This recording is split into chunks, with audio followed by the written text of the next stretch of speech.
Zach from Gravel Bike California, back in Mammoth, ready to bring you the action from Mammoth Tuff again.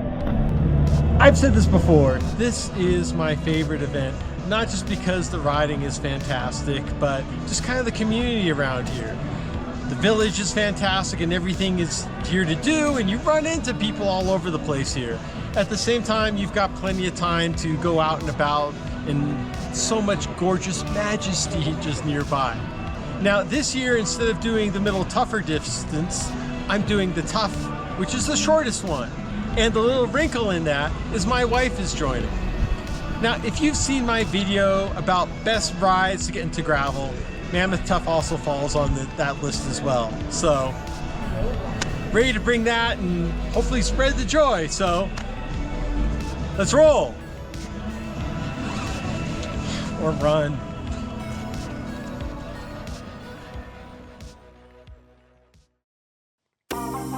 We're laser focused on returning to a good time at Mammoth Tuff, with so much majesty to explore above at Mammoth Lakes, while also having a great central hub, crossing paths with all the graveliers, as the village is perfectly situated in the heart of it all.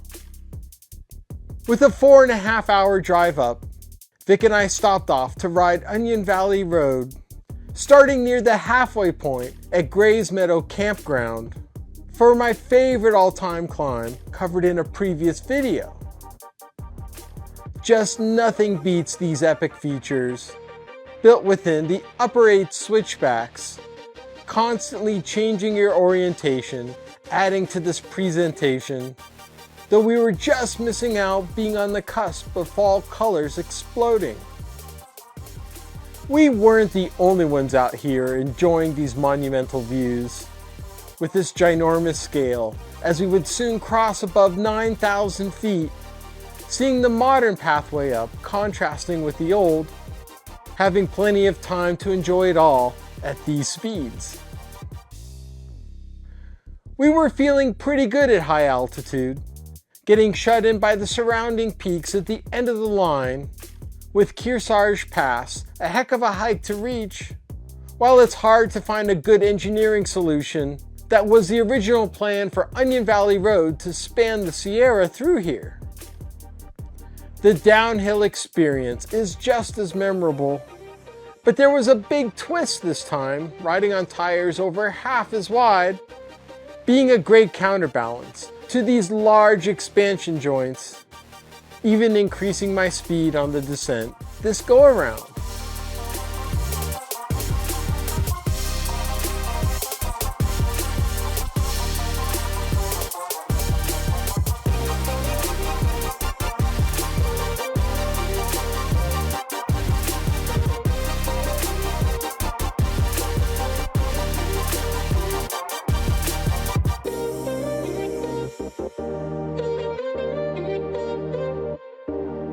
This descent got us done in plenty of time for check-in at the Alpenhof Lodge in daylight, situated right across the street from the village, with updated rooms since our previous stay, also skipping distance to Mammoth Brewing. That's a great laid-back spot for a get-together, yes, I'm recording.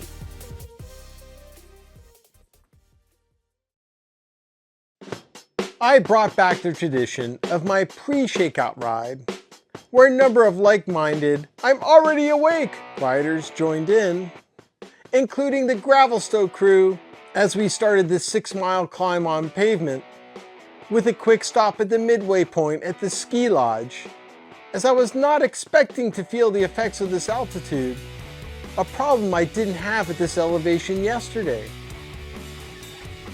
Veering away from Devil's Postpile National Monument, we absorbed the best view of the day from Minaret Vista. And while I didn't find the most direct path, you could see Jeff from Spinergy chomping at the bit to let his wheels do the work, as there was a problem with me leading this ride, not just because I had no one in front to film, but also how this density didn't seem familiar, which I could overlook enjoying all this swaying, with only one unscheduled stop along the way, sharing the trail with other off-road enthusiasts. I was starting to have flashbacks of the good kind, now recognizing this white pumicey sand. But at this elevation, it doesn't come off as too soft, making the Mountain View Trail the most playful bang for the buck of the weekend.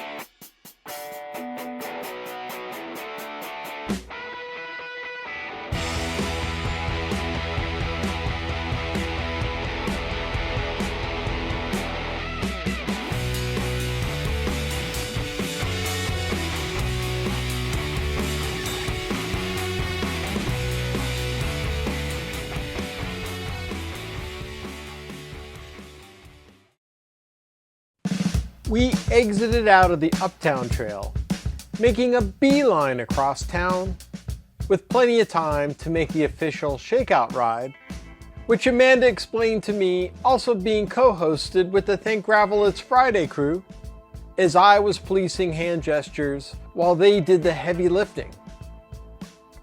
We headed on to Sawmill Cutoff Road, with just enough fingers to qualify as we hit the dirt, giving some here their first taste of Mammoth off-roading, covering the initial dirt sector of the Middle Tougher course.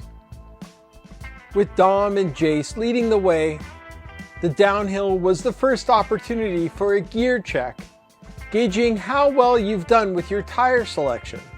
Maneuvering down this fast and loose surface, and while normally I would have gone with my typical 45s, I was using Mammoth Tuff as an opportunity to test out 55s.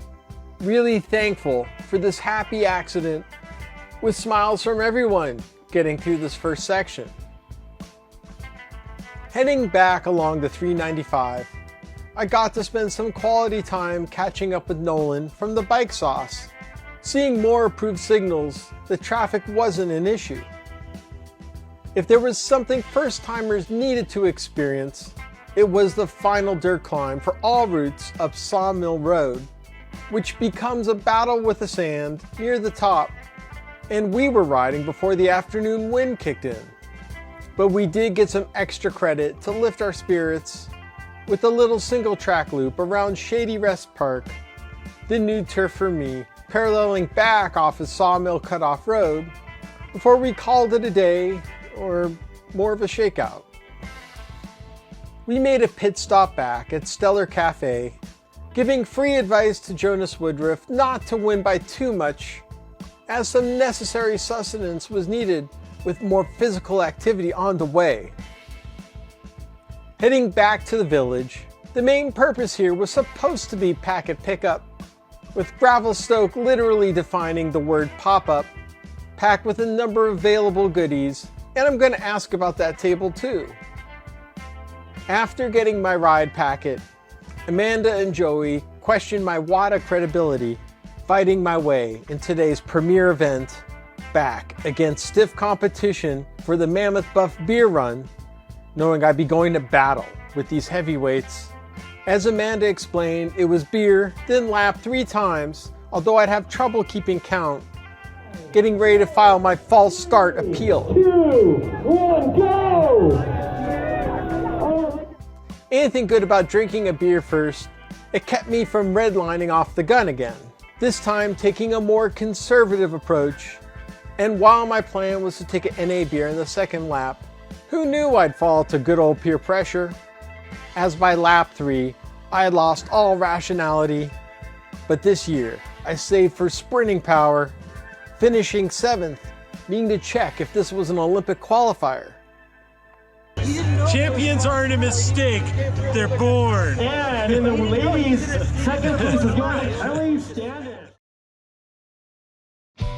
It looked like we showed up late, but just in time to see the tougher group off, with a pretty deep field, all lined up, rolling out together in smooth fashion at the gun, ready for the next 40 miles that would keep a smile on us the whole time. The Tuff route has 4 significant segments to focus on. After some up and down on the road, the next 6 miles down into the Inyo National Forest is a hydroplaning clinic cutting through sand. The next 3 miles east of the 395 carries the fun dodging around like a trench run in Star Wars. After going back into the forest, the next 9 miles on Owens Valley Rd offers some flat, gorgeous perception. The final test is a climb up Sawmill Cutoff, which you want to complete before the winds kick up in the afternoon. All in all, the Tuff route covers 40 miles with a deceptively tough 2,300 feet of climbing.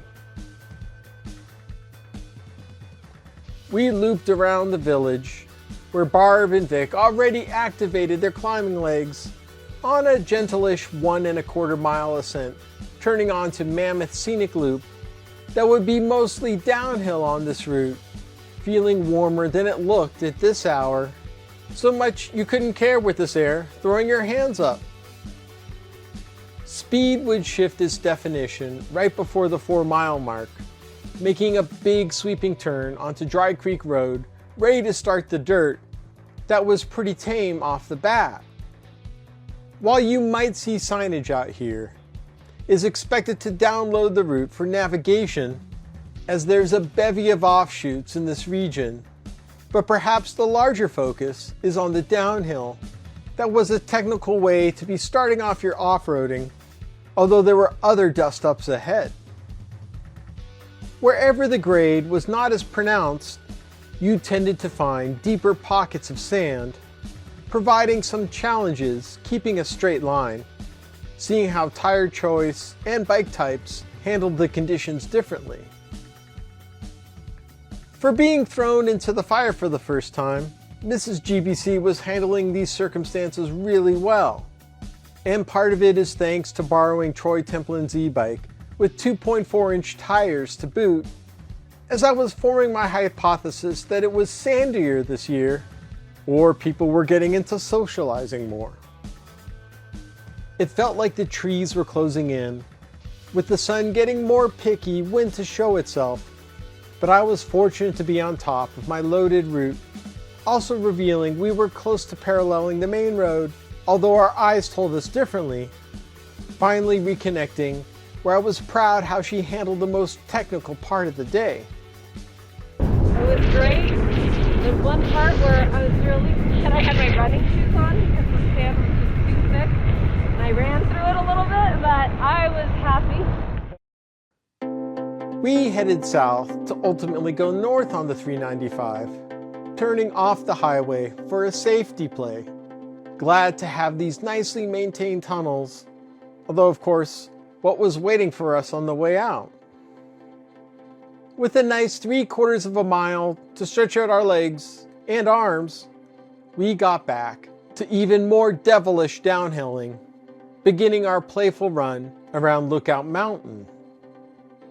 It's an adjustment for first-timers for these conditions, as the road wades between pavement and pumice, where it may seem counterintuitive at first, but you have to trust speed as an ally, using the stretches of asphalt as a springboard to produce more momentum before the dirt gets soft.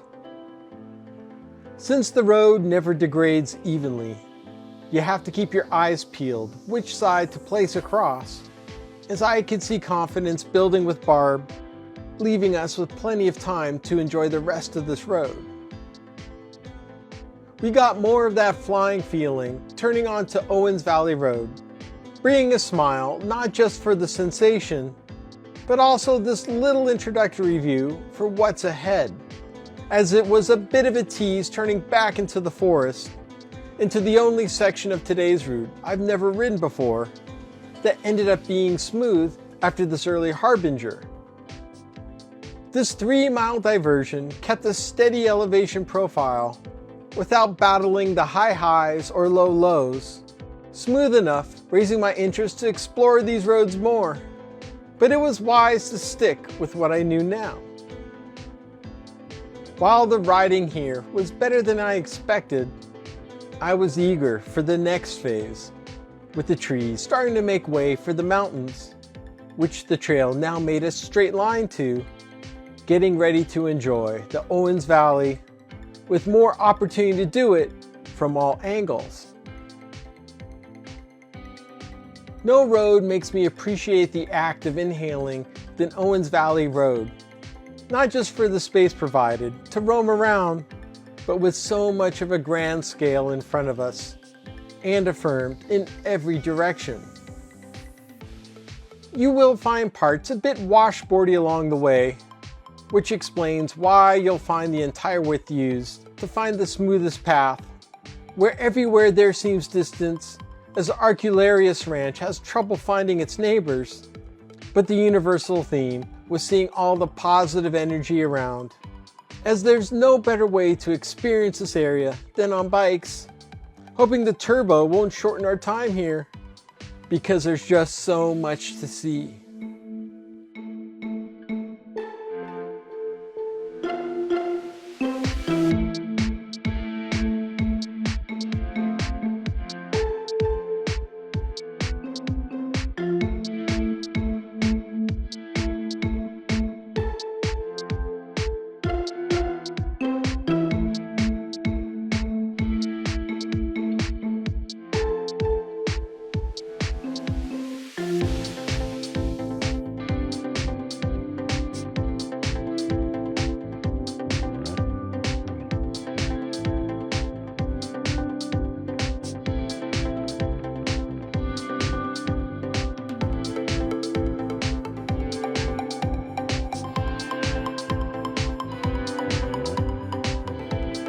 A lot of first-timers are likely surprised by Hot Creek, providing a contrast and elegance to these golden surroundings, let alone just playing a part of prairie life.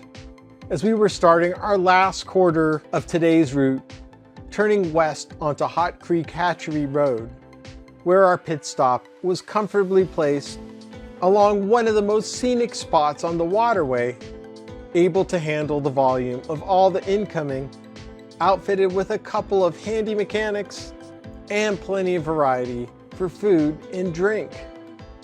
Stroop waffle, it's delicious. It's only 150 calories and it's going to help me power through the morning. If you've been worried about your selfie game, there were plenty of photogs to take care of that for you. With just 3 miles back to the highway, rolling by the biggest compilation of structures along the creek, explaining the meaning of the road's name, as it was great to, I'm not paying attention, seeing the number of adaptive cyclists out there that were hard to keep up with, using some non-UCI approved tactics just to match pace. Turning onto a fast 1.5 miles on the 395, thanks to low wind and a big shoulder, we transitioned onto the above ground substation road, where we had one last challenge familiar to me in Sawmill Cutoff, which felt easier today with less people around, giving me more space to find my line in the sand, although the e-bike was fast enough to give time for a stroll while I caught up. After exiting back into Shady Rest Park, we did a tighter loop around this time, leaving our final segment of dirt, feeling very accomplished for today's effort, even though we still had that one last mile climb up Main Street, where hopefully Keegan didn't wait long for a high five, and maybe there was a sprint between us and the finish, but ultimately Barb came out ahead with her photobomb skills. Amanda got instant feedback, we were in disagreement who had a better time, as the Thank Gravel It's Friday crew enjoyed this Saturday, with Jonas comfortably taking the win in the toughest route, noticing he was wearing road shoes, just adding to the degree of difficulty. We quickly cleaned up, since our stay was nearby, returning to one of my favorites in Shelter Distillery for lunch, that had a lot of other like-minded finishers, with a lot of stories to share, some of them true. I see these sunglasses, but what are these? What is what? Oh, Oh! Uh-oh! only one. The beauty of the day was we still had time to explore because Mammoth Lakes really has lakes. Not to mention a lot of active infrastructure here, making it a well thought out place to bike or run with so many opportunities to take in the views as we had plenty of time just to relax, feeling like we had a week of memories in only one day.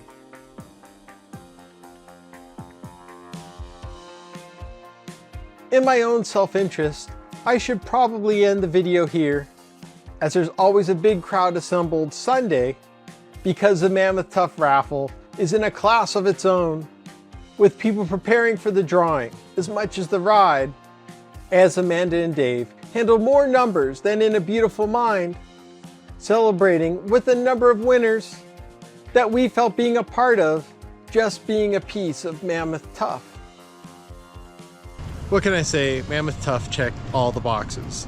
First of all, the riding, the day of, perfect weather, just a great way to experience the Eastern Sierra, and then throw in the extracurriculars when we went up to Minaret, Vista, and Onion Valley. So many great opportunities around here.